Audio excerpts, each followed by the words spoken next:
Septembre 2020, Madame, Monsieur, bonjour et bienvenue dans les thermomètres de la RDC, une émission de débat où les co-débatteurs exposent leur avis avec liberté, mais pas de diffamation. Les sujets à l'ordre du jour, premièrement, vous le savez tous, que Martin Fayulu et Théodore Ngoï demandent la destitution du président Félix-Antoine Tshisekedi. Il lui accuse de haute trahison ici sur ce plateau avec mes invités. Nous allons en débattre. Bukanga Lonzo Matata Pogno saisit l'inspection générale de finances. Ça également, c'est un sujet d'actualité que nous allons décortiquer ici. Et nous allons également placer un mot sur les congrès de l'Union nationale de la presse du Congo, UNPC, prévu à Mwanda du 21 au 24 septembre 2020. Pour en parler, nous recevons sur ce plateau Ghislain Mwandji, lui président du mouvement citoyen politique Avance. Bonjour Ghislain. Bonjour Monsieur Merveille. Je préfère qu'on commence plus par les mouvements politiques citoyens. D'accord. Voilà. Alors juste en face de vous, nous avons Phocas Kukelemena, un habitué de cette émission. Lui est politologue de la République. Bonjour Phocas. Bonjour messieurs les journalistes. Merci pour l'invitation. Je salue mes co-débatteurs et ceux qui vont nous suivre certainement. Bon repas. Voilà. Nous avons une fois de plus ici sur ce plateau Wilson Nzemba, lui il est analyste politique. Bonjour Merveille, bonjour fidèles téléspectateurs de APIC TV. Nous sommes là, nous allons donner la bonne information. Comme je ne cesse de le dire, l'information potable. Voilà. Alors en dernier lieu, nous avons Dou Jésus Beledou, une deuxième fois sur ce plateau. Bonjour Dou Jésus. Bonjour et merci de l'invitation. Je profite aussi pour saluer les téléspectateurs et les invités et les co-débatteurs sur ce plateau. Je rappelle que vous êtes DG de Liberté Actu. Liberté Actu. Voilà, encore une fois de plus, bienvenue à toutes et à tous dans ce beau cadre de débat. Comme je l'ai annoncé, nous commençons par le dossier Martin Fayulu et Théodore Ngoï. Ces deux candidats malheureux à l'élection présidentielle de 2018 demandent la destitution du président de la République, Félix-Antoine Tshisekedi. Pourquoi? Tout simplement parce qu'ils disent qu'il lui accuse de haute trahison par rapport à ses ordonnances nommant, déplaçant deux juges de la Cour constitutionnelle à la Cour de cassation. Alors un sujet qui était déjà enterré mais qui revient encore à la surface. Alors Ghislain Mwandji, nous avons tous suivi l'actualité. Pourquoi accuser les chefs de l'État de haute trahison? La réponse par rapport à cette question, dire pourquoi, je pense que seuls les prétendants à ces accusations pourraient y répondre de manière la plus directe. Nous, ici, autour de cette table, nous pensons réfléchir, analyser de manière la plus juste et la plus raisonnable. C'est donc ce sujet-là, vous évoquez, la mise en accusation du chef de l'État, ne pas un péché contre Dieu le Père. Premièrement, c'est un mécanisme que reconnaît le cadre normatif de notre pays, donc notamment la Constitution. Et elle s'est fait moyennant une procédure. Vous verrez qu'au terme de l'article 164 de la Constitution de notre pays, on identifie même le juge naturel d'un chef de l'État, tout comme du Premier ministre, qui est la Cour constitutionnelle. Et je crois que les raisons pour lesquelles, ou les motifs d'accusation sont bel et bien libellés dans la disposition que je viens de citer, l'article 164. Et parmi les motifs, il y a ces motifs de haute trahison. Alors, il faut reprendre clairement l'esprit du constituant pour comprendre de quoi il en est question lorsqu'on parle de haute trahison. Voilà. Parce que la haute trahison, c'est ce que festige aujourd'hui Monsieur Théodore Ngoï, ou c'est que vient aujourd'hui récupérer Monsieur Martin Fayulu, soit pour des besoins de suffrage ou des besoins de visibilité en termes des candidats importants aux élections passées. Nous allons quand même nous inviter tous ici autour de cette table, s'il faut aborder cette question, à éviter d'adober directement cette démarche, mais il faut l'analyser de manière objective et rationnelle. Et je pense que le cas de haute trahison doit être défini et ensuite juger opportun ou inopportun cette action qui nous oblige aujourd'hui d'en parler. Voilà, Phocas Moukelemena, sur le plan politique, puisque vous êtes politologue de la République, comment analysez-vous cette démarche, la démarche de Martin Fayulu et de Théodore Ngoy? Oui, sur le plan politique, je vais beaucoup plus m'atteler sur la personne de Fayulu que Théodore Ngoy, qui est dans une démarche purement juridique que politique, même si l'on considère que l'intelligence politique réside entre les lignes des dispositions des lois, et sociologiquement, je vais vraiment essayer de réfléchir par rapport à la position de Fayulu, parce que je crois que c'est ce qui défraye la chronique, c'est sa communication. Effectivement, nous savons que dans l'univers politique, il n'y a que des instruments que les acteurs peuvent se prévaloir pour exercer leur pouvoir. C'est-à-dire que c'est de la communication. En dehors de la communication, c'est aussi leur agir, donc les actes qu'ils posent. Partant de la communication, j'ai essayé un peu froidement de réfléchir en termes d'intérêt, parce que la politique est un marché des dupes. Pour y accéder, il faut avoir la maîtrise de toutes les subtilités possibles. Parce que chaque acteur, au fait, il ne pose pas des actions sans intérêt. Est-ce que l'action menée par Théodore Ngoy a quel intérêt vis-à-vis de Théodore Ngoy? Est-ce que l'accompagnement de Martin Fayulu en termes de cette procédure aurait le même bénéfice, les mêmes intérêts que poursuit Théodore Ngoy? Est-ce que Martin Fayulu a une vision autre? C'est dans ces questionnements que j'ai trouvé une possibilité de pouvoir comprendre que, pour moi, en conclusion, il y a une communication ratée par rapport à Martin Fayulu. Pourquoi? La première des choses, quand vous regardez la démarche de Fayulu, il a un projet. Selon lui, il trouve que c'est un projet grande nature. Projet de pouvoir amener aux réformes. De ces projets, il entache une démarche d'une élection anticipée. Il a demandé la réforme. Voilà, réforme et puis élection anticipée. Il n'a pas encore eu gain de cause par rapport à cette démarche. Mais il y a un acteur qui surgit avec une marchandise. Et cette marchandise paraît encore intéressante à Martin Fayulu. Martin Fayulu, entre-temps détenteur d'une marchandise autre que réforme et élection anticipée. Mais au même moment, il se taille dans le marché avec deux produits, avec des marchandises. Et il va chercher des preneurs. Mais je me pose la question, pour Martin Fayulu, lui pense dans les deux marchandises qu'il porte actuellement, quelle est la marchandise qu'il va trouver preneur? Or, quand vous regardez Martin Fayulu, la dynamique interne qui soutient Martin Fayulu, c'est la dynamique anti-kabiliste.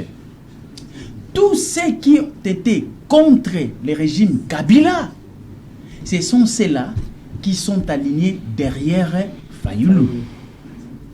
L'intérêt des actes que Fayulu poserait, l'intérêt des communications que Fayulu poserait, devait tenir compte de l'appréhension de cette dynamique qui a milité pour le départ de Kabila et son régime. Chose qui n'a pas été faite complètement. Je me dis, est-ce que, par le fait qu'il a une autre marchandise, si aujourd'hui, entre guillemets, que l'opération réussissait, donc nous revenons à la démarche constitutionnelle, la mise en accusation est consommée, et le président du Sénat, il prend les bateaux du commandement, il nous amène aux élections.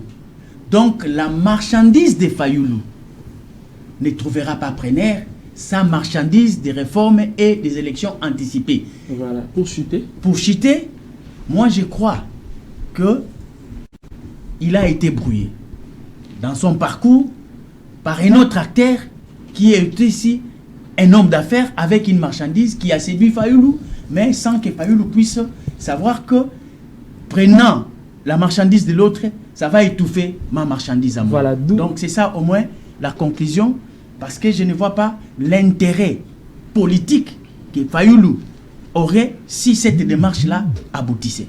D'où Jésus Bélédou. Alors, aujourd'hui, on accuse Martin Fayoulou de jouer les jeux du FCC. Pourquoi? Parce que selon certains analystes, si le président de la République tombe, c'est le président du Sénat qui fait l'intérim, comme l'a dit tout à l'heure Focas Koukelemena. Est-ce que vous êtes d'accord? Merveille, moi je n'irai pas dans le dos de la cuillère, je serai droit. Je crois que Martin Fayoulou est sous-traité par le FCC. Il y a une sous-traitance là-dessus parce que lorsque vous allez sur le plan juridique, je vais essayer d'analyser sur deux niveaux. Sur le plan juridique, on a vu plusieurs juristes aborder la question. Selon qu'on est soit du FCC ou du CACH, on a vu les professeurs Mbata vous dire clairement qu'il n'y a pas eu violation de la Constitution dans les ordonnances prises par le chef de l'État. Vous regardez de l'autre côté, il y a des professeurs, des juristes pro-FCC qui vous disent effectivement il y a violation de la Constitution. Donc je crois que ce n'est pas sur ce plateau que nous allons démontrer s'il y a violation ou pas de la Constitution, des ordonnances du président de la République. Il revient aux instances habilitées. Il n'y a qu'au Congo où un maçon peut venir sur un plateau de télévision aborder une question qui concerne le droit, malheureusement.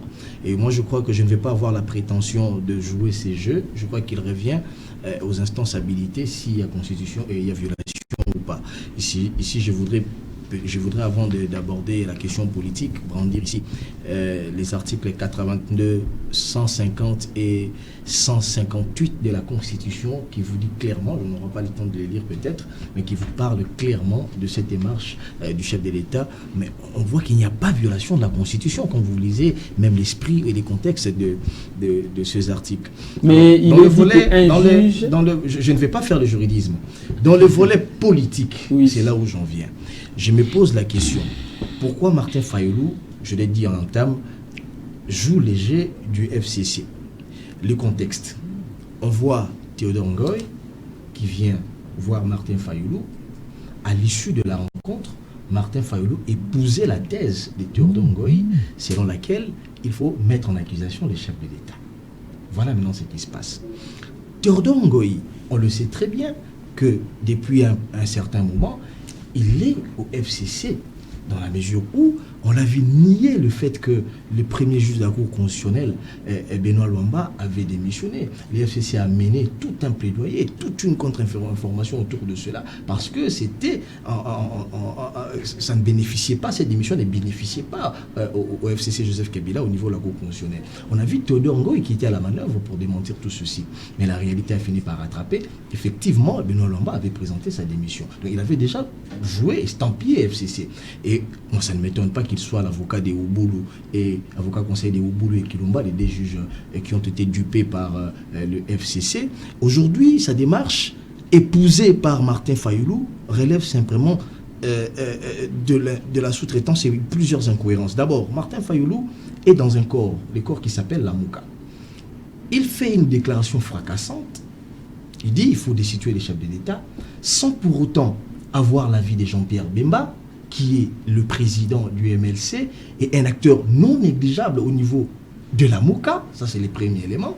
Le deuxième élément, Moïse Katumbi n'est pas informé de cette démarche, qui est un cadre non négligeable au sein de la Mouka. Ça, c'est le deuxième élément. Mais si je ne me trompe pas, Adolphe Mouzito, c'est lui le président. Non, Adolphe Mouzito, il ne faudrait pas le voir parce qu'on connaît ses accointances avec Martin Fayoulou. Donc aujourd'hui, il est clairement établi que Martin Fayoulou ne marche pas avec Jean-Pierre Bemba, ne marche pas avec Moïse Katumbi. Mais il ne suffit pas de supputer, il suffit de voir comment est-ce que certains députés, la Mouka, notamment Mike Moukeba, il s'est désolidarisé de cette démarche Mike Moukeba, il n'est pas égal à... Je vais terminer. se désolidarisent de cette démarche de Martin Fayulu parce qu'ils estiment que c'est une démarche suicidaire pour le pays. Je vais expliquer comment c'est suicidaire en terminant. Deuxièmement, il y a Jean-Claude Vouemba qui vous dit clairement qu'il faut que Bemba et Moïse Katumbi se désolidarisent de Martin Fayulu parce qu'ils jouent les jeux du FCC. Alors pourquoi je dis que Martin Fayulu joue les jeux du FCC? Il dit il faut mettre en accusation les chefs de l'État. Alors, allons, mettons les chefs de l'État en accusation. À quoi, sur le plan politique, la Mouka va bénéficier et les peuples congolais? Parce qu'en politique, le politologue l'a rappelé ici, il n'y a que les intérêts. C'est-à-dire, aujourd'hui, si les chefs de l'État sont mis en accusation, destitués, ça sera le président du Sénat, naturellement, qui va prendre le flambeau et organiser les choses. Et pendant 7 ans, quel est l'intérêt de la Mouka dans tout ça? Quel est l'intérêt du peuple congolais quand on sait que le combat mené par la Mouka, comme par Étienne Félix Tshisekedi, c'était justement de mettre hors d'état de nuire la Kabylie, c'est-à-dire ceux qui ont géré très mal les pays pendant les 18 années des règnes. Alors aujourd'hui, on le sait très bien que la machine qui bloque les développements actuellement, même le programme du chef de l'État, la vision du chef de l'État, c'est les FCC, malheureusement, ils sont en coalition. Donc, essayez de mettre en accusation la démarche de Fayulu, c'est donner du béquille, justement, à un pouvoir qui est en train de mourir à petit feu. Donc, le FCC, c'est donner de l'opportunité à ces gens-là pour imposer leur hégémonie et mettre à genoux le peuple congolais. Donc je crois que c'est une démarche qui ne tient pas debout et aujourd'hui les Congolais ont compris finalement pour qui roule Martin Fayulu. On comprend qu'il y a une sous-traitance là-dessus. Martin Fayulu désormais, on le sait, c'est un secret de polichinelle, il roule pour le FCC. Voilà, Wilson Munzemba. Alors j'aimerais que tu analyses la déclaration de Kitengeyezu. Qu'est-ce qu'il dit? Il dit qu'aveuglé par la haine, il se brosse les dents dans le sens de la brosse. Ça veut dire quoi exactement? Oui, les sages Kitengeyezu, que je salue en passant, l'a bien dit. C'est juste être sorcier, mais de ne pas vouloir accepter que tu es sorcier. Donc, aujourd'hui, Martin Fayulu est en train de faire une opposition sorcière. Je ferme la parenthèse. Je reviens sur la question dont les amis ont baladé là-dessus. Je demande d'abord la démarche de Martin Fayulu et sur son soutien à la démarche de destitution du chef de l'État prônée par l'avocat Théodore Ngoyi. Eux-mêmes sont en train de violer la Constitution sans le savoir. Dans quelle mesure expliquer? C'est une démarche d'indélicatesse d'abord, ça c'est de 1. En plus, Fayulu et Théodore Ngoyi, 2 candidats malheureux à la présidentielle de 2018, questionnement qui peut me venir en tête rapidement. À quel jeu est en train de jouer Fayulu, candidat de l'AMICA? C'est ça le vrai problème. À quel jeu il joue? Parce que, comme l'a dit tout à l'heure là, mon confrère Beledou, il n'aura pas gain de cause. Je renchéris ce que Focas vient de dire tout à l'heure là. Mais je voulais dire à Focas que à chaque action correspond une réaction, c'est ce que vous avez dit tout à l'heure là. Mais Fayulu n'accompagne pas Théodore Ngoyi. Dès que Fayulu est descendu de l'avion, je vais rafraîchir la mémoire de nos téléspectateurs, Fayulu va déclarer « Nous allons destituer le chef de l'État ». Parce qu'il a violé la Constitution. Donc c'est une démarche qui était déjà en amont, pensée. S'il vous plaît, il ne faut pas trop charger Théodore Ngoyi. Théodore Ngoyi, nous savions cette tergiversation, ce n'est pas d'aujourd'hui. Lui-même était devant la CENI pour plaider pour sa candidature. Il a lâché. Il a lâché.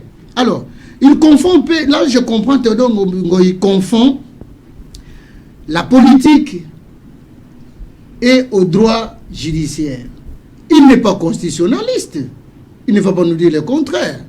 Donc là, ça pose problème parce qu'ils font allusion à la fameuse ordonnance d'organisation judiciaire numéro 20/108 du 17 juillet 2020 portant nomination des magistrats civils du siège du Cour de cassation.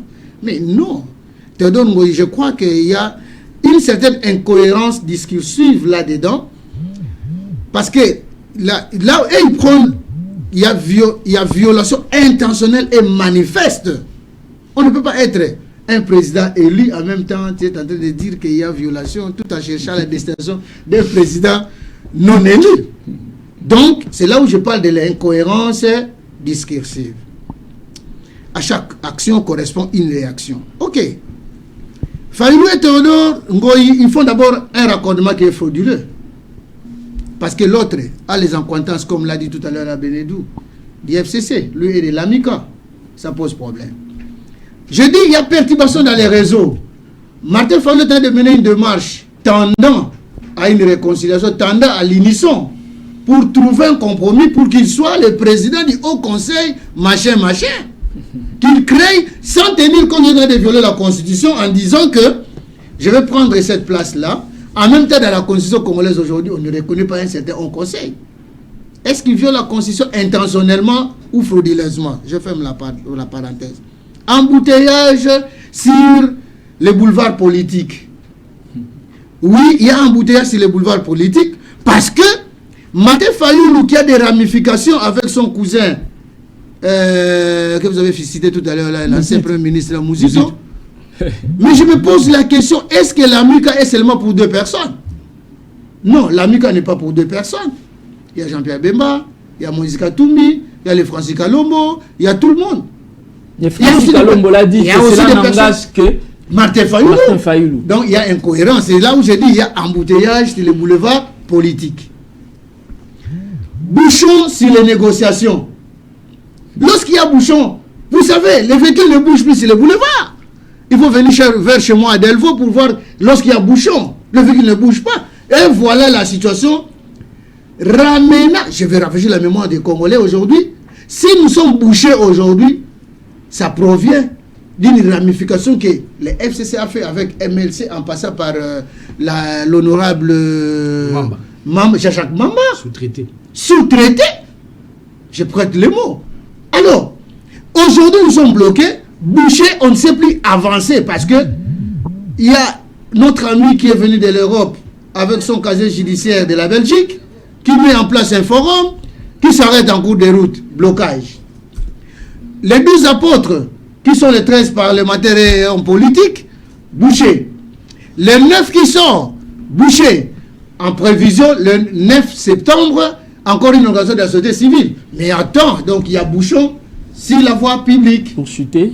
Pour chuter, il ne faut pas qu'on continue avec des gens qui peuvent avoir les traumatismes crâniens au sein des politiques congolaises. Donc voilà. On doit arrêter. Gisèle Mwandi, je sais que vous êtes également juriste.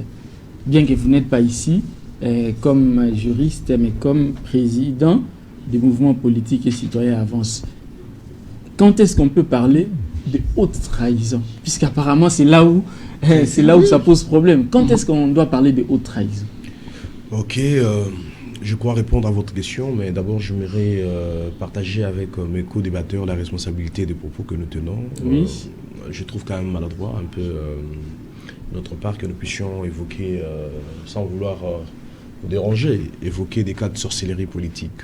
Nous avons de l'estime. Non, on n'a pas cité le nom d'une personne. On a parlé de l'opposition sorcière. Voilà. Oui, ce sont des actes qu'on pose. Vous n'êtes pas obligé de partager le même avis. Évidemment, voilà. C'est la sociologie. Hein. Voilà. Les politologues est là. Moi, je ne sais pas. Allez-y. Donc, je ne veux pas faire de mise en bouche par rapport aux débatteurs, mais au moins, je pense partager un plateau qui voudrait que nous ayons des égards envers tous nos compatriotes, quelle que soit leur position, leur démarche actuelle. Nous le fustigeons bien sûr parce que c'est peut-être inopportun, c'est des démarches qui attémoignent encore l'évolution de la République. Vous venez de le dire, je préside un nouveau courant politique qui dit le Congo avance. Pour nous, tout ce qui est de ces genres de débats, ce sont des débats qui bloquent la République. Depuis le lendemain de notre indépendance, les intellectuels congolais, et avec la prolifération que nous avons eue des intellectuels, continuent à exceller dans des grands débats, dans des mots, dans des analyses inédites, comme nous venons de les entendre ici. Mais est-ce qu'il faut se poser la question, est-ce que toutes ces choses avancent la République ? Est-ce que tous ces débats, toutes ces discussions que nous avons le matin, midi, le soir, est-ce que ça avance la République ? Et vous avez parlé l'autre fois à mon passage ici de besoins que présente la RDC post-alternance. Et ces besoins semblent être ignorés avant de parler des cas de haute trahison. La haute trahison réside d'abord, premièrement, dans le chef de tout Congolais qui oublie l'utilité, qui oublie la nécessité que le Congo post-alternance a besoin. ceux qui sont dans la coalition aujourd'hui semblent être accusés ou cités de manière indirecte comme étant les instigateurs de toutes ces démarches qui tendent à déstabiliser soit le partenaire. Vous avez évoqué ici avec le co-débatteur les cas de Jean-Jacques Mamba qui serait un cas sous-traité. Et maintenant, nous sommes en train de parler du cas Martin Fayoulou et Théodore Ngoyi qui serait encore un cas sous-traité.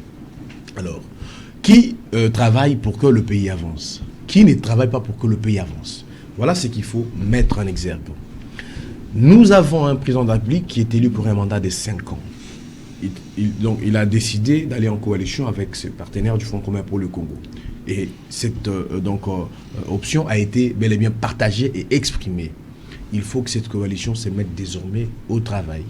Parce que 2 ans durant, elle s'est mise à des guéguerres, elle s'était vertuée à des accusations fondées ou non fondées, mais au moins parce qu'il faut faire du juridisme, nous l'avons entendu ici, que nous évitons, parce que oui, je suis juriste, mais je pense qu'il faut que ma réflexion puisse se démarquer de toutes ces tendances à vouloir soutenir son opinion avec des références juridiques que l'on trouve favorables à notre position, avec des bases constitutionnelles que nous voulons évoquer ici. Les chefs de l'État auraient fait ceci, auraient fait cela.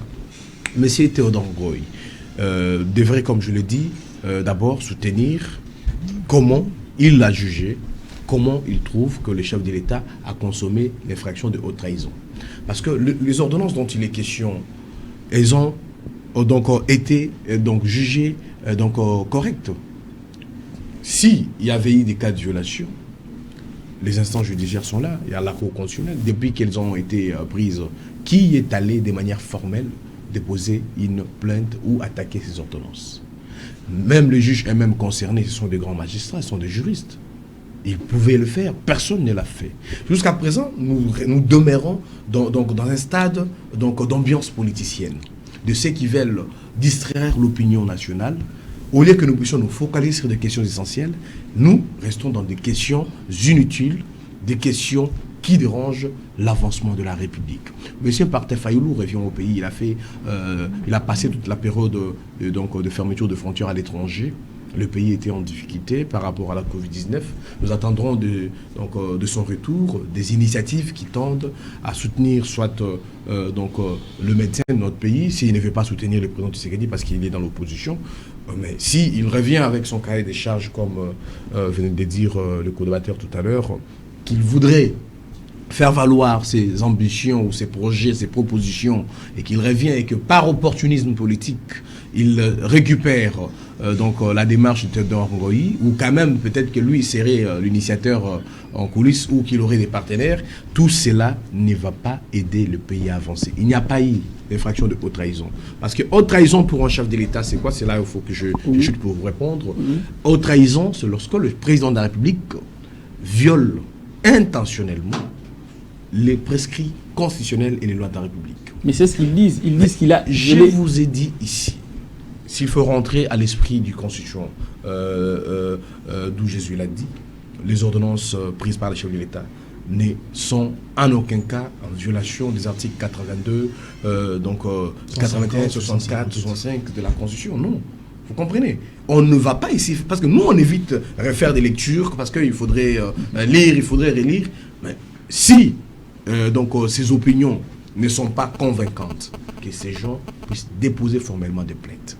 Si on veut négocier avec le président Tshisekedi, qu'on puisse proposer des négociations, mais qu'on évite des chantages. Mais ils ont ce sont des chantages politiques. Ils ont proposé avec la démarche du professeur de l'université de Liège. Vous parlez du professeur Bob Kabamba. Moi, je pourrais vous dire clairement qu'il est, surtout s'il n'a pas été naturalisé, s'il est congolais, d'accord, c'est bien, et c'est normal qu'il puisse être concerné par la situation politique dans notre pays. Mais pour nous, il est quand même insultant que nous voyons une université belge venir au Congo, ou soit revenir, parce que les Belges ont été ici bien avant, revenir au Congo pour nous faire des leçons de démocratie ou des résolutions des conflits.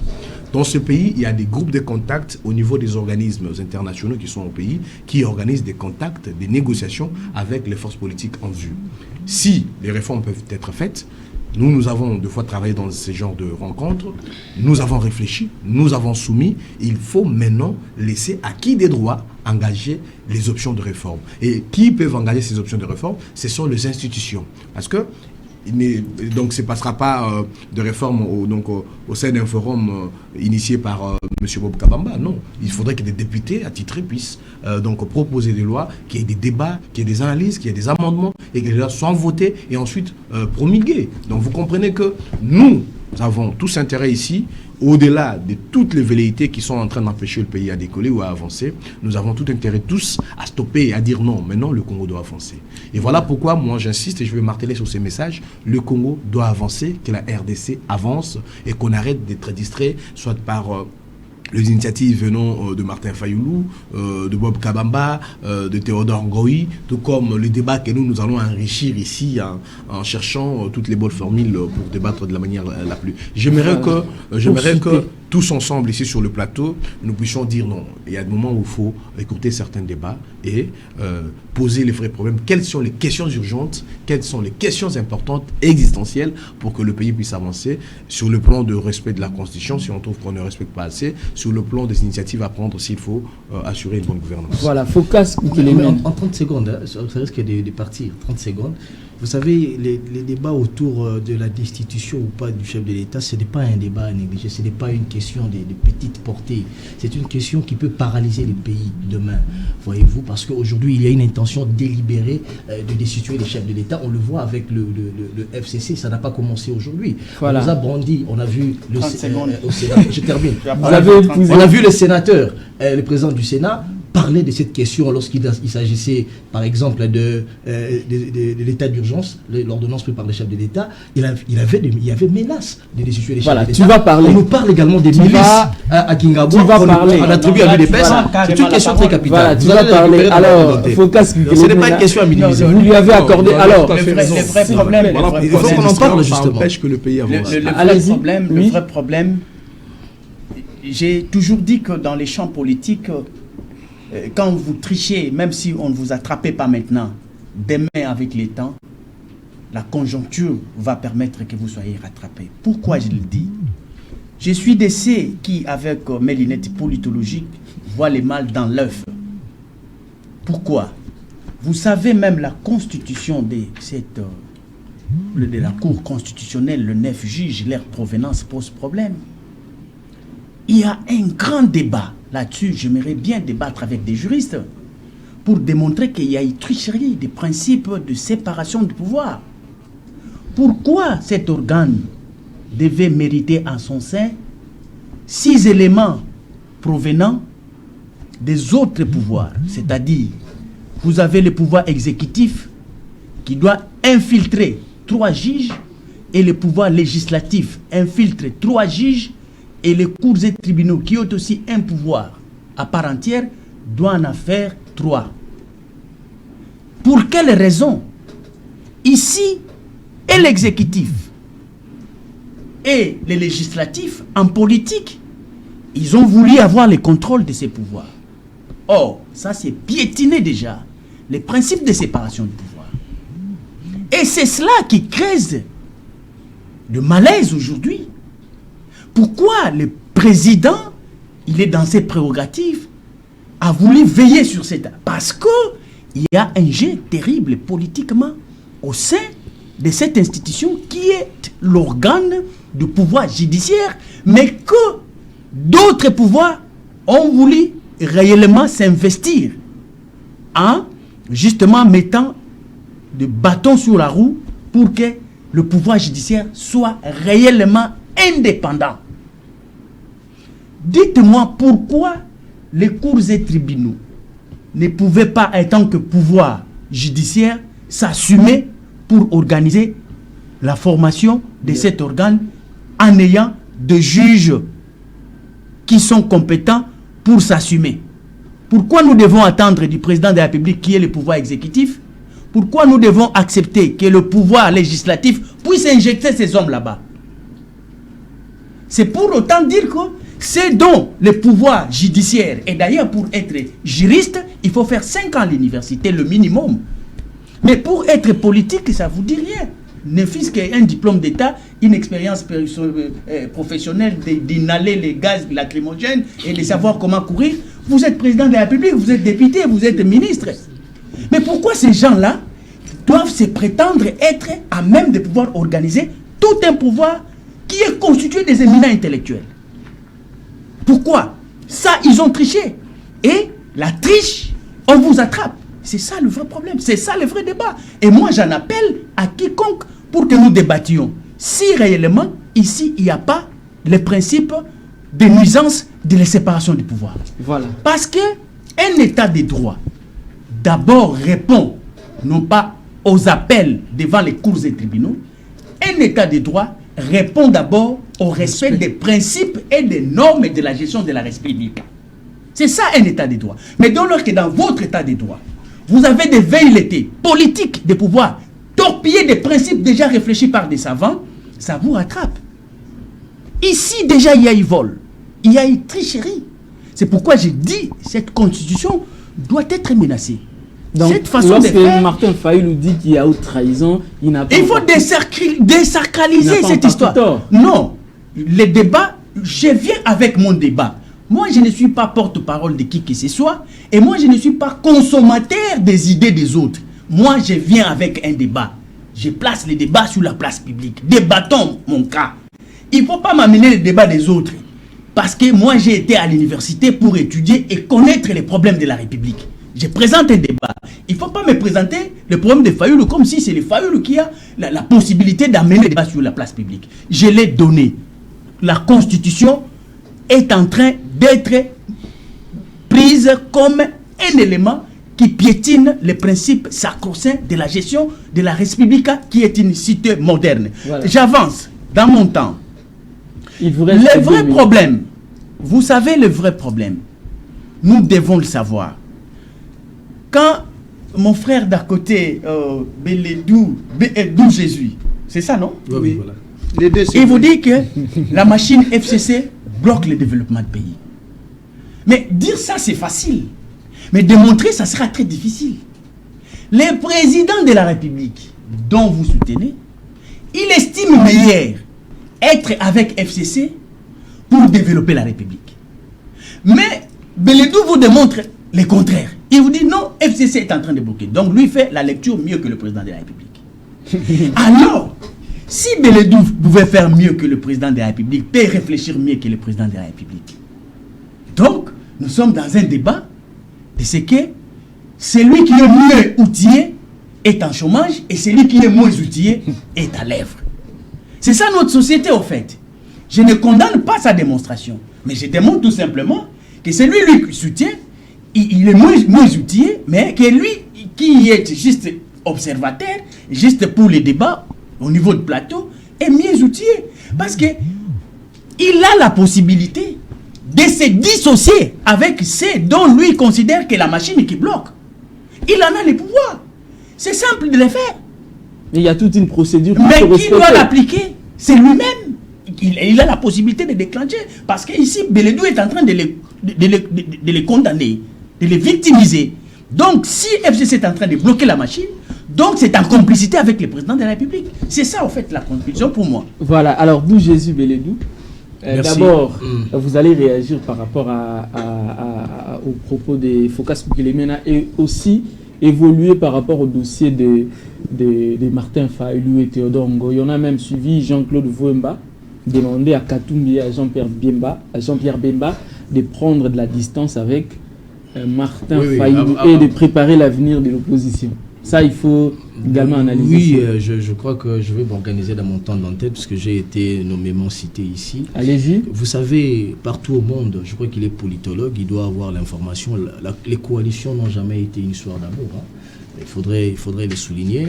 La coalition n'a pas commencé au Congo ici, en France. La France a vécu, je crois, 2 ou 3 fois la coalition, même la cohabitation. Et je crois que dans un cas comme dans l'autre, ce n'est pas une histoire d'amour.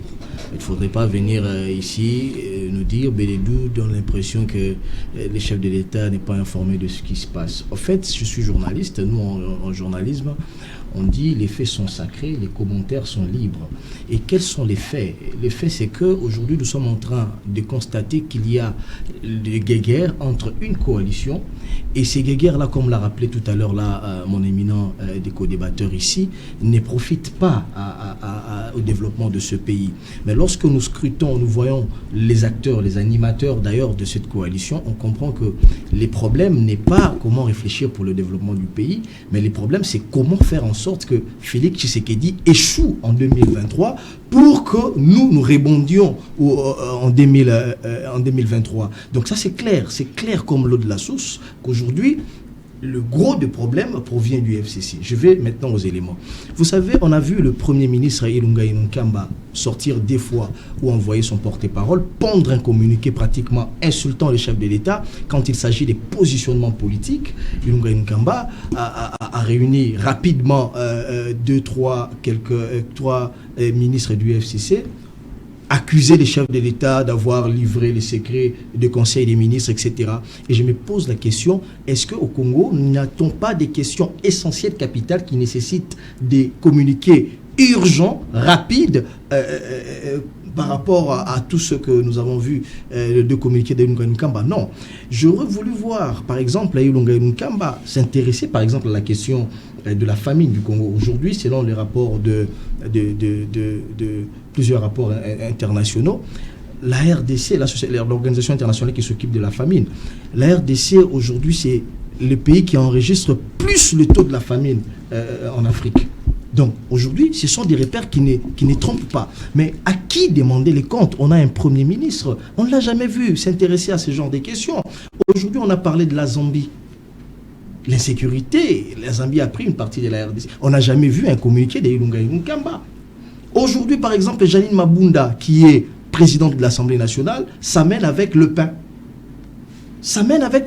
On voit tous les animateurs du FCC s'amener avec le pain, alors que ce sont eux qui président pour que demain les Congolais ne manquent pas le pain. Mais lorsque vous marchez dans la rue, qui va s'occuper de ce Congolais-là? Donc aujourd'hui, il est clairement établi, lorsque je dis que le gros des problèmes provient du FCC, cela n'est pas un fait de hasard, c'est au regard des éléments que nous sommes en train de voir justement. Donc il ne faudrait pas venir m'imputer des choses que je ne partage pas. Je reviens à la question de Jean-Claude Vouemba. De Jean-Claude Vouemba et les autres. Je crois que actuellement, ce qui est vrai, il faudrait le dire, la Mouka ne parle plus le même langage. Moi, je le dis toujours, Martin Fayulu, c'est comme ce robot fabriqué à Genval par les autres. Et après, ceux qui ont fabriqué Martin Fayulu, je fais allusion à Moïse Katumbi et Jean-Pierre Bemba, ont perdu la télécommande. Ils ne savent plus gérer ces robots. Aujourd'hui, Martin Fayulu s'est dit, il a de l'épaisseur. Effectivement, il a de l'épaisseur parce qu'il était deuxième aux élections, il a eu des voix, il a de l'épaisseur politique.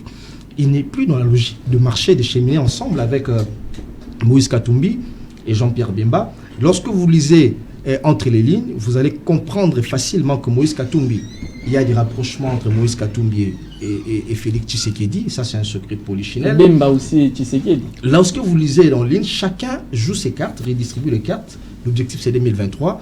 Ce que moi, je peux considérer, je n'entre pas dans les déclarations politiques, Martin Fayulu doit garder son combat comme tel.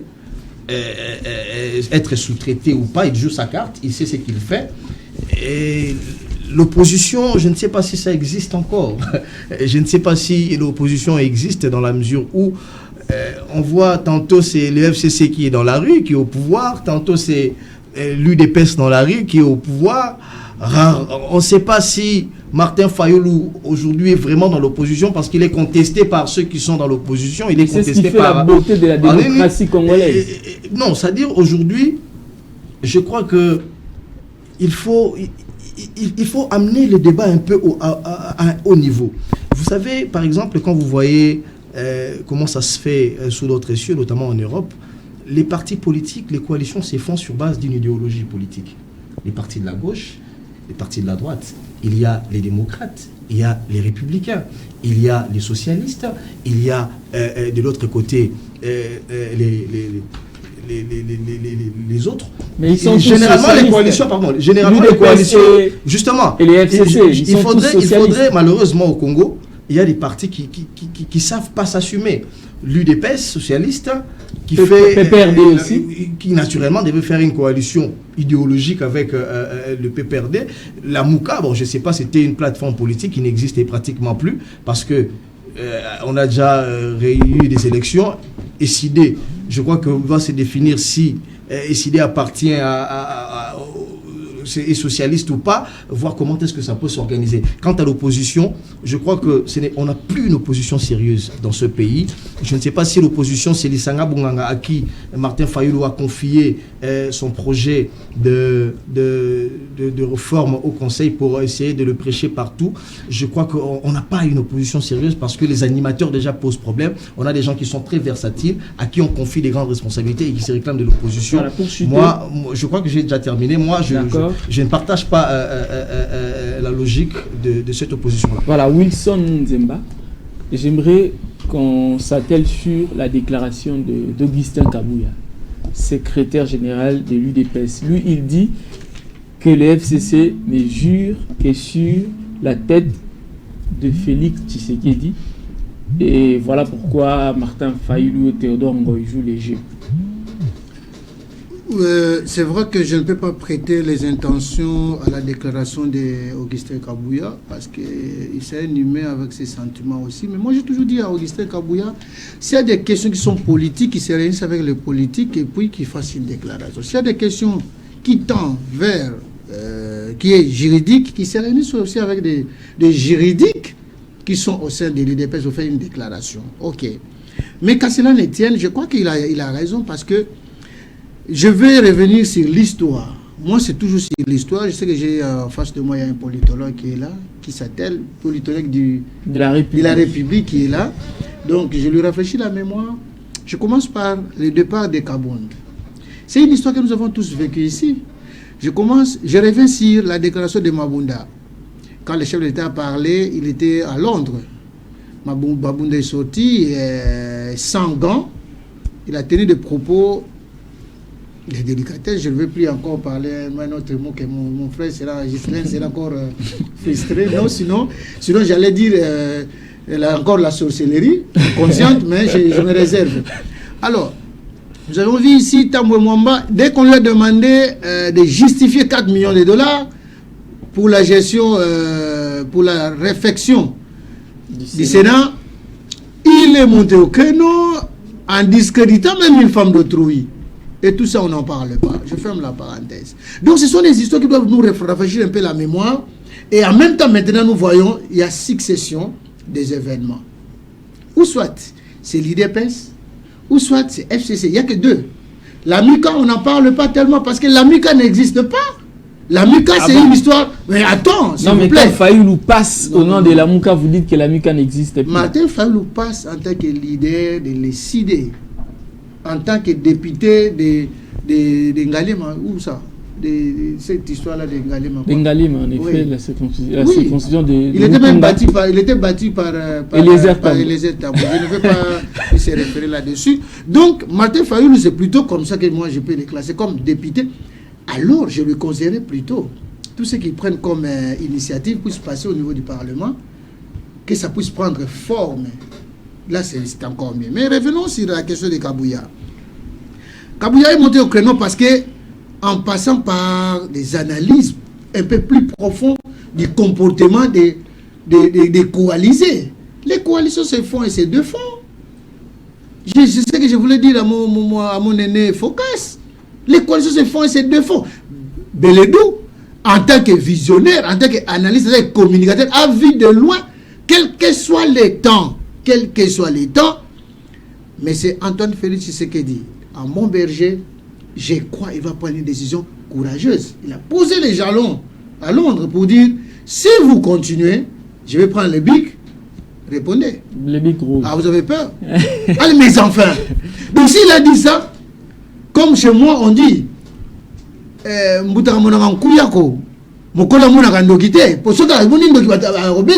ça le problème. Le chef de l'État en tant que garant de la nation, il a vu, il a senti que, attention, là où la manière dont nous marchons ensemble, nous les coalisés, nous tendons vers une chute libre. Alors, c'est comme ça qu'il avait déjà crié. Mais qu'est-ce qu'on n'a vu pas comme couleur ici? Pour preuve. Mais attends, mais ce Mende nous a démontré.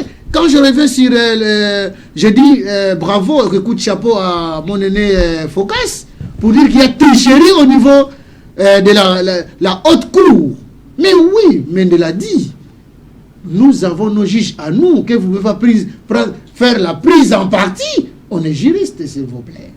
Et quand il dit ça, qu'est-ce qu'il voulait éclairer la lanterne qui régnait, ce que Beledou vient de dénoncer. En dessous de la carte, ce sont leurs juges. Non. Quand on dit l'indépendance de la justice, je sais que c'est relatif. Le juriste qui est à côté de moi ne va pas me contredire. Mais qu'à cela ne tienne, c'est une institution qui est là. Donc, ce sont les juges eux-mêmes devraient plutôt envoyer des juges qu'ils prétendent qu'ils ont la carrure pour être là. Je vous dis une histoire. Vous savez qu'à la Cour constitutionnelle, même si vous n'êtes pas juriste, vous allez être aussi juge. Allez, dis-moi, celui qui a tout jeté quoi d'eau, il se retrouve juge, quel comportement qu'il peut afficher, si ce n'est que passer par des pots de vin. C'est ce que nous vivons aujourd'hui. Même les juges qui sont là aujourd'hui au boulot et l'autre est là, qui se réclament être légal, non, ils ne sont pas légaux. À chaque 3 ans, qu'est-ce qu'il y a? Il faut lire la loi. Tu ne veux pas revenir, il faut lire la loi. Tirage au sort. Allez, mais attends, qu'est-ce qu'on a fait? La démarche est déjà biaisée. On doit être sincère avec la nation. Nous voulons ce Congo, comme maintenant là je reviens sur Ghislain. Nous voulons que le Congo avance. Mais le Congo doit avancer en premier lieu dans le bon sens. Il faut avoir le bon sens. Il faut avoir le sens de la responsabilité. Il faut avoir, je reviens sur Focas, l'amour de la Respublica, l'amour de la patrie. Nous devrons en avoir. Nous devrons terroriser cela, qu'à cela ne tienne. Nous avons critiqué Mobutu ici, mais pendant 32 ans, est-ce qu'on a touché nos frontières? Nous avons eu la paix. Focas se marie à l'Est, moi je me marie à l'Ouest. Nous avons des enfants. Mais aujourd'hui, dis-moi, toi tu peux arriver à Ouvira aujourd'hui? On va te traiter de Baïloun. Alors ça, je me pose la question, où allons-nous avec les Congo? Nous devons revenir. Revenir dans le bon sens qui doit nous habiter. Et j'invite les politiques à changer la méthode. Parce que la méthode d'hier, de Papa Tshisekedi, ne va plus marcher contre Félix Tshisekedi. Attention aux génitaires. Attention aux génitaires. Applique la méthode de Tian Tshisekedi. Il est sorti de l'école de Tian Tshisekedi, mais il oublie les acquis. Quand il oublie les acquis, il fait alliance avec son cousin Mouzito, qui a mené l'économie du pays dans la rue. Vous n'allez pas me contredire. Je vais vous donner même des preuves. Je reviens sur ça. Quand nous allons toucher sur Matata Pognon avec sa gestion calamiteuse de Boukangalonzo. Voilà, encore que c'est votre avis. Tout le monde ne pense pas comme vous. Alors, Ghislain Mondi, tant mieux. Nous devons rester dans les temps. Vous pouvez placer un mot concernant le dossier évoqué par Wilson Munzemba. Mais nous devons passer aussi au sujet Boukangalonzo. Parce que Matata Pognon a saisi l'inspection générale des finances. Il demande à l'inspection générale des finances de mener des enquêtes officiellement. C'est Matata qui demande. Est-ce que c'est Matata qui devrait demander? Oui, il a le droit. Il est cité à plusieurs reprises dans cette situation et en plus indexé comme étant celui qui a empêché ces projets à évoluer. Alors je pense que M. Matata Pognon, Premier ministre honoraire dans son État, a tout le droit de suggérer que des enquêtes sérieuses, des démarches officielles soient engagées en lieu et place de supputations et spéculations politiciennes pour chercher à nuire ou ternir son image. C'est son droit le plus légitime et moi je le soutiens. Et je soutiens aussi l'UIGF à entamer aussitôt ces démarches, à vérifier dans ces dossiers parce que le projet Boukangalonzo représentait, jusqu'aujourd'hui, s'il est relancé, représente une grande délivrance en termes d'autosuffisance alimentaire pour une bonne partie de notre pays. Et j'aimerais maintenant répondre ou carrément réagir par rapport à ce qui a été dit ici. Je salue d'abord M. Wilson, le fait qu'il ait compris que la RDC post-alternance a besoin des interférences constructives. des interférences qui permettent que le pays puisse avancer. On ne veut pas ici refuser qu'il y ait des dirigeants et qu'il y ait de l'opposition. Nous voulons aussi, surtout, comme le dit souvent Focas, que l'intelligence congolaise puisse contribuer à la construction, à l'émergence de la République, qu'elle soit de l'opposition, qu'elle soit du pouvoir. Mais si l'unique ambition, l'unique obsession, c'est bousculer celui ou invincer celui qui est sur son fauteuil de président de la République, de président du Sénat, de président de tel, pour prendre sa place et chercher à faire aussi son règne, ça c'est antidémocratique d'abord. Parce que nous allons aux élections. Nous allons aux élections pour que l'on vote des dirigeants pour un délai bien défini par la Constitution qui est de 5 ans. Nous pouvons aujourd'hui être en désaccord avec celui qui est président. Nous pouvons aujourd'hui être en désaccord avec la majorité parlementaire qui est du FCC aujourd'hui et qui, de droit, est majoritaire au gouvernement. Mais ils ont 5 ans. Le peuple congolais pourra sanctionner le président Tshisekedi en 2023. Le peuple congolais pourra sanctionner la majorité Front commun pour le Congo en 2023.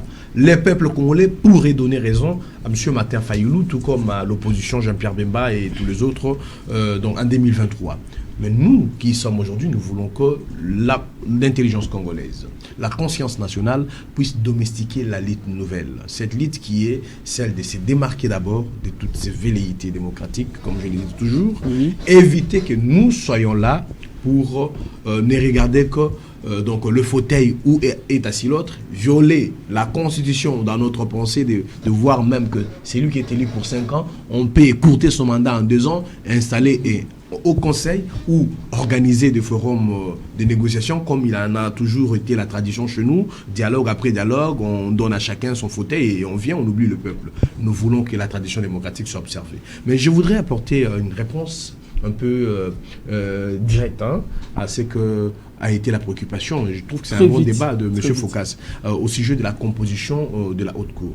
La cour constitutionnelle, c'est la volonté du constituant. Ça, on ne peut pas aujourd'hui dire que ça a été l'intention des acteurs engagés dans le débat et dans la rédaction de ces textes, de donner au président de la République le contrôle de ces juges. En principe, c'est presque partout dans le monde, le président de la République, en tant que magistrat suprême, a toujours été celui qui nomme et relève, les cas échéants, comme le dit le texte, révoque le magistrat ou le juge.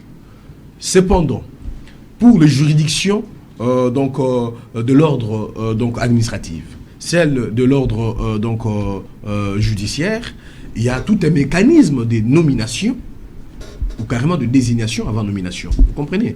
Mais pour cette instance de l'ordre constitutionnel, la Cour constitutionnelle, les constitutions l'ont voulu, et c'est notre constitution, on ne peut pas y déroger, que sur le 9, qu'il y ait une désignation organisée, à tel point que le Conseil supérieur de la magistrature en propose 3.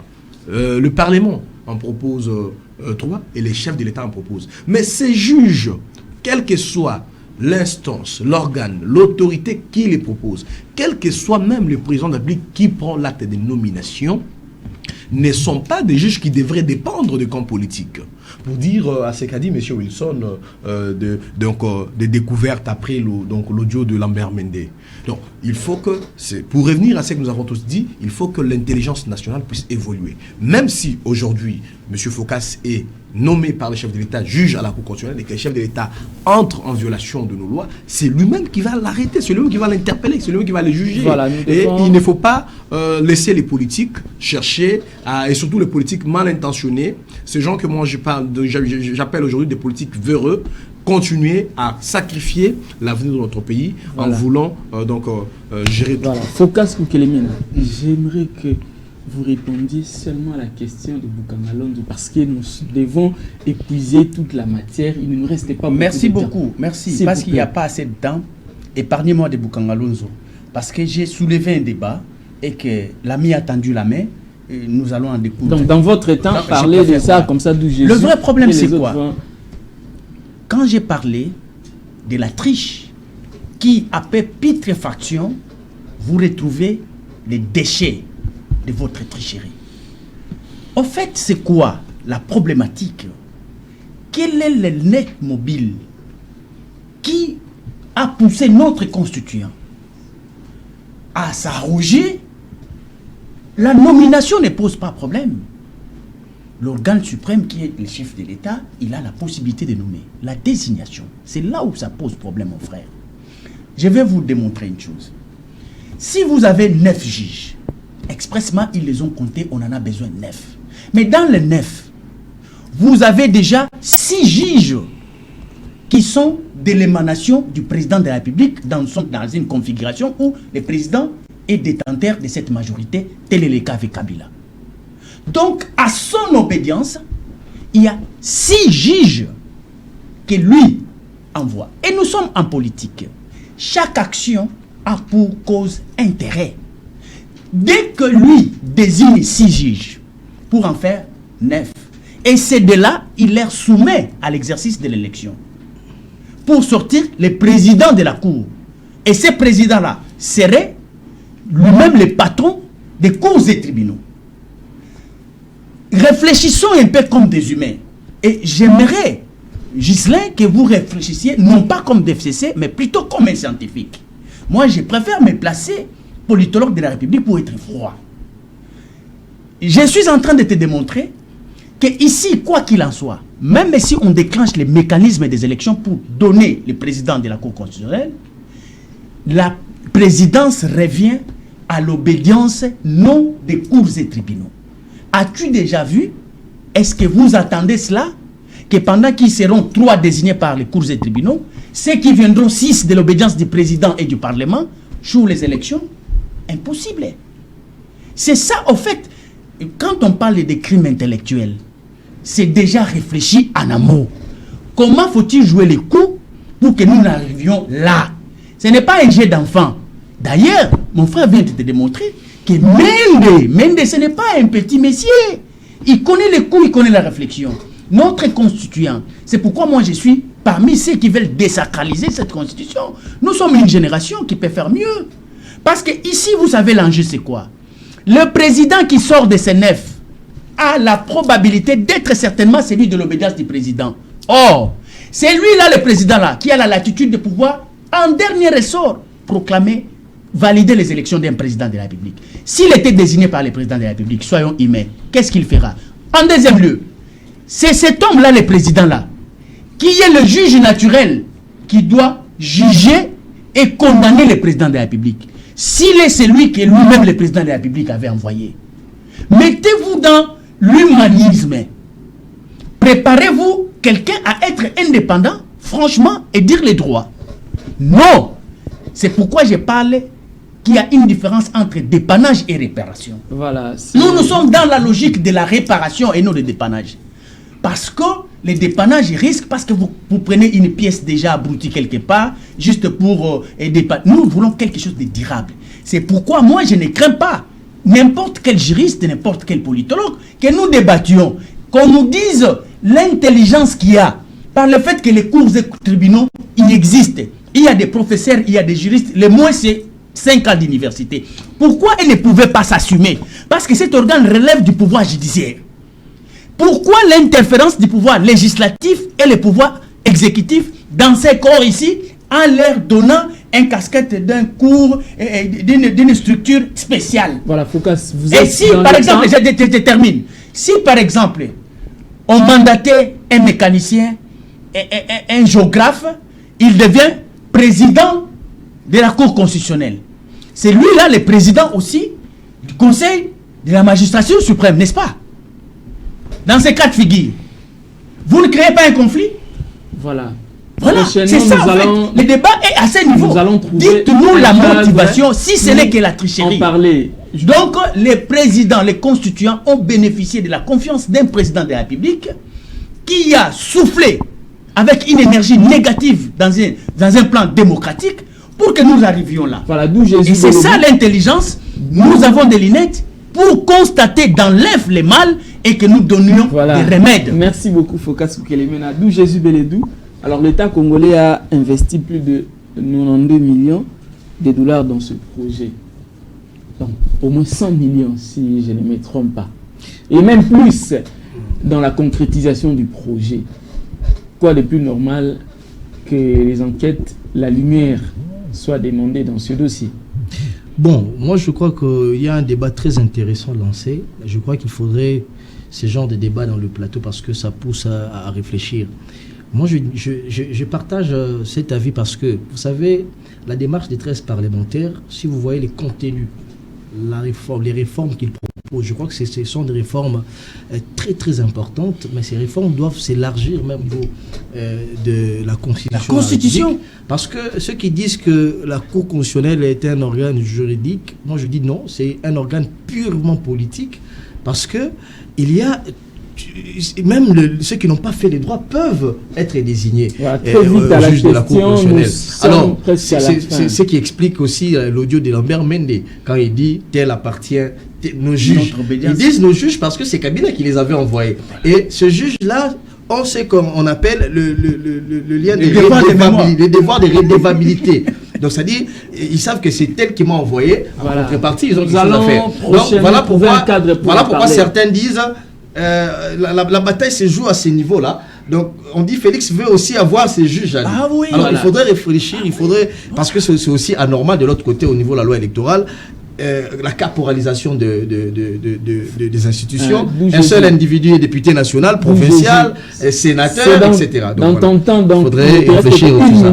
En une minute, tout ce que je puis dire, vous avez parlé des Boukangalons aussi, Matata Ponyo. Moi, je dis toujours, c'est une escroquerie du siècle à ciel ouvert, parce que l'État congolais a déboursé 150 millions de dollars non budgétisés, comme d'ailleurs d'autres projets de Matata Ponyo qui n'ont pas été budgétisés. L'immeuble intelligent n'a pas été budgétisé, Boukangalons non plus, qu'on a confié à une société sud-africaine, Africom Commodity, sans appel d'offres, en violation totale de la loi sur la passation de marché. Ça, personne ne l'a dit. Aujourd'hui, Matata Ponyo, lorsque vous critiquez sa gestion, il dit on est jaloux de lui parce qu'il a construit une université à Kindu. Il ne l'a jamais dit. Il n'a jamais dit. Je l'ai suivi, je suis journaliste, je vous dis.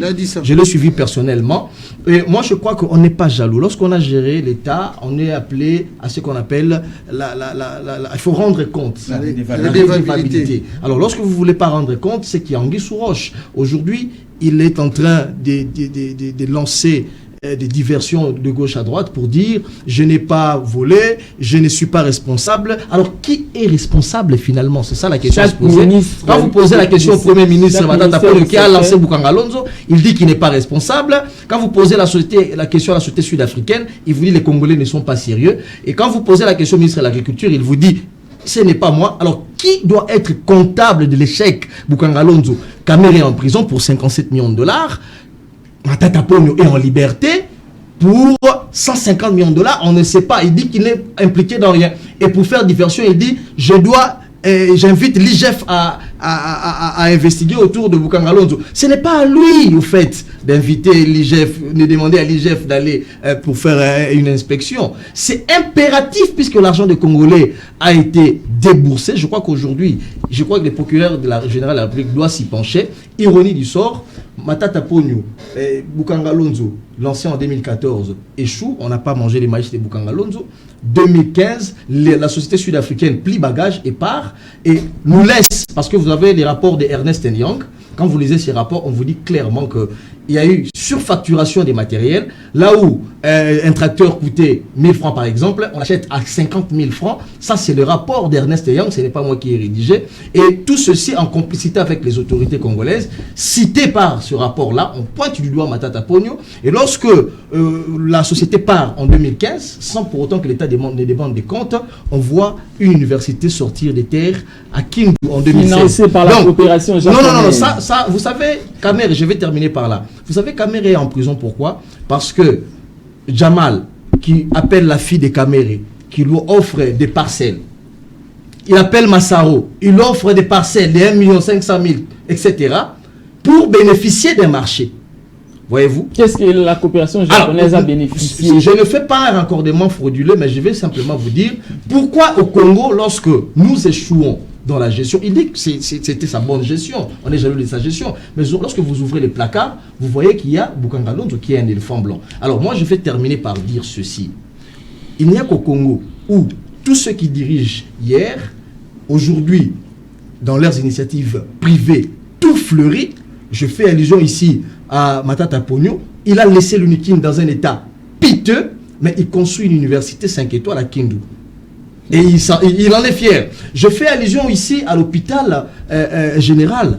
Allez à l'hôpital général Mamayemo ici. Vous allez voir, c'est comme si vous allez attraper la malaria ou la Covid-19 à l'hôpital. Vous avez peur même d'y entrer, ça ressemble à un mouroir. Mais il y a des individus qui étaient hier aux affaires, qui s'étardent d'avoir créé... je ne cite pas les noms, je ne fais pas la publicité. Mon frère a dit ici, ne faisons pas le débat autour des individus. Non, on cite Matata Ponyo parce que c'est lui qui a piloté.